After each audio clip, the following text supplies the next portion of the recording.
عن عائشة رضي الله عنها قالت قال رسول الله صلى الله عليه وسلم ما من رجل يزور قبل أخيه ويجلس عنده إلا استأنس به ورد عليه حتى يقوم.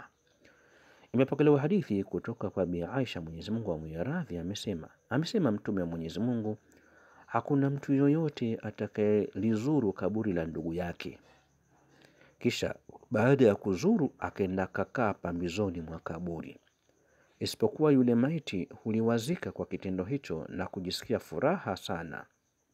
Warada alihi hata yakuma, na hujibu salamu kwake.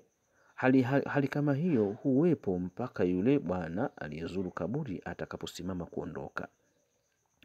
Hadithi hii imetufahamisha kwamba acha mbali kwamba wafu hujua ziara za walio hai kuwatembelea waliokwisha kufa, bali kumbe hata mtu akienda akakaa pale pambizoni mwa kaburi, basi yule maiti hufarijika na huliwazika na huona raha kwelikweli katika ule muda wote yule ndugu yake yuko pale kaburini amekaa tu. Hivyo basi inaonyesha wazi kwamba wafu wanaona na kujua kabisa kwamba fulani huyu amekuja kunitembelea mpaka amekaa. Hata kama mtu usizungumze chochote, basi kile kitendo wewe cha kukaa tu pale pambezoni mwa kaburi, basi yule maiti afurahi aliwazika, lakini yote haya hauyajui. Kwa hiyo furaha yake itaendelea kuwepo mpaka pale utakapoamua kuondoka.